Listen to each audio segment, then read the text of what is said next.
안녕하세요 여러분.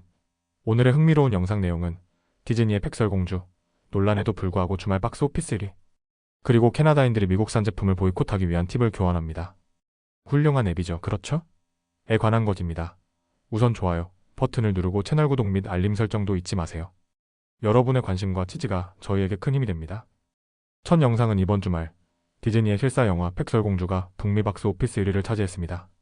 비록 여러 논란 속에서도 개봉한 영화였지만 흥행 면에서는 나름의 성과를 거두었다는 평가가 나오고 있습니다. 디즈니에 따르면 백설공주는 북미 지역에서 약 4,300만 달러의 티켓 판매를 기록했습니다. 해외 수익까지 합치면 전 세계 개봉 첫 주말 동안 약 8,730만 달러를 벌어들인 것으로 추산됩니다. 이 영화는 1937년에 개봉한 디즈니의 첫 번째 장편, 애니메이션인 백설공주와 일곱 난쟁이를 실사로 리메이크한 작품입니다. 이번 실사판에서는 원작의 여러 설정들이 대폭 수정되었는데요. 일곱 난쟁이는 마법의 생물들이라는 이름의 다양한 캐릭터로 바뀌었고, 고전적인 디즈니 주제곡인 언젠가 왕자님이 오실 거야도 삭제되었습니다. 주인공인 백설공주 역할에는 콜롬비아계와 폴란드계 부모를 둔 배우 레이첼 제글러가 캐스팅되었고, 그녀는 여러 인터뷰에서 백설공주는 왕자에게 구원받지 않을 것이며 진정한 사랑을 기다리는 인물도 아니야 라고 밝혀 주목을 받았습니다. 이러한 변화는 원작의 전통적인 요소를 기대하던 일부 팬들과 보수적인 관객들 사이에서 논란을 불러일으켰습니다. 특히 제글러가 원작을 이상하다고 표현한 발언도 온라인에서 큰 반향을 일으켰죠.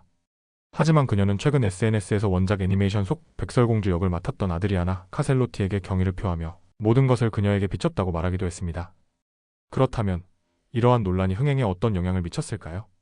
미디어 분석 전문가 폴 더가라베디아는 이 영화의 인지도가 매우 높았던 것은 사실이지만 스튜디오 입장에서는 부정적인 메시지가 개봉 성과에 영향을 줄 수 있다는 점에서 이상적인 상황은 아니라고 분석했습니다. 그는 또 이번 영화가 PG 등급이라는 점에서 어린이와 가족, 관객층이 주요 타깃이었기 때문에 논란 자체를 모르는 관객도 많았을 것이라고 덧붙였습니다. 전체적으로 보면 기대보다는 다소 부드러운 성적이지만 그래도 박스 오피스 1위로 데뷔한 점은 분명한 성과입니다. 다만 영화 산업 전체의 주말 수익은 전년도 같은 시기와 비교해 약 7% 감소한 것으로 나타났습니다. 이번 주말 헐리우드 전체 박스 오피스 수익은 약 7,700만 달러, 올해 누적 수익은 약 13억 4천만 달러입니다. 같은 주에 개봉한 또 다른 영화로는 로버트 드 니로가 주연을 맡은 아등급 범죄 드라마 알토 나이츠가 있습니다. 이 영화는 북미에서 320만 달러, 해외에서 190만 달러를 벌어들여 총 510만 달러의 개봉 주말 수익을 기록했습니다. 다시 백설공주 이야기로 돌아가면 이 실사 영화는 바비의 감독인 그레타 거윅이 각본을 맡았고, 어메이징 스파이더맨 시리즈를 연출한 마크 웹이 감독을 맡았습니다. 총 제작비는 무려 2억 5천만 달러 이상으로 알려졌습니다. 영화의 평점은 좀 엇갈립니다. 관객 반응을 반영한 시너머스코에서는 B를 받았고, 영화 리뷰 사이트 로튼 토마토에서는 신선도 43%를 기록했는데요. 이 수치는 전체적으로 실망스럽다는 평가에 가깝습니다. 하지만 디즈니의 과거 사례를 보면 부정적인 평가에도 불구하고 흥행에 성공한 영화들도 있습니다. 예를 들어 2019년에 개봉한 실사판 라이온 킹은 호평을 받았음에도 전 세계적으로 16억 달러 이상의 흥행 수익을 올린 바 있습니다. 디즈니는 앞으로도 실사화 프로젝트를 계속할 계획입니다. 현재 모아나, 라푼젤의 실사 영화가 준비 중이며 오는 5월 23일에는 르로와 스티치의 실사판도 개봉 예정입니다. 지금까지 2025년 3월 넷째 주 월트 디즈니의 논란의 실사 영화 백설공주의 흥행 소식을 전해드렸습니다. 다음 영상은 월스트리트 저널의 보도를 바탕으로 준비했으며 캐나다에서 벌어지고 있는 미국산 제품 보이콧 운동에 대해 전해드리겠습니다. 트럼프 대통령의 발언과 관세 정책에 대한 캐나다인들의 반응은 과연 어디까지 번지고 있을까요? 캐나다 사람들은 평소에 점잖고 인내심이 강하다고 알려져 있죠. 하지만 지금 많은 캐나다인들이 참을 수 없다며 행동에 나서고 있습니다. 그 이유는 다름 아닌 미국에서 들려온 트럼프 대통령의 여러 발언들과 최근의 무역 정책 때문입니다. 먼저 트럼프 대통령은 최근 캐나다와 멕시코산 제품에 25% 관세를 부과한다고 발표했습니다. 특히 자동차와 철강 같은 핵심 산업에 타격이 클 것으로 예상되면서 캐나다인들의 분노가 커졌습니다. 그런데 이게 끝이 아닙니다. 그는 캐나다를 미국의 5첫 번째 주로 만들겠다는 발언을 반복해왔고, 전 총리였던 저스틴 트리도를 주지사라고 부르기도 했습니다. 심지어 캐나다를 가장 다루기 힘든 나라 중 하나라고 표현해 논란을 더했습니다. 이런 상황 속에서 캐나다 시민들의 반응은 빠르고 강경했습니다. 우리 돈은 우리나라 안에서 쓰자는 움직임이 퍼졌고, 미국 브랜드 보이콧 운동이 전국적으로 확산되고 있습니다.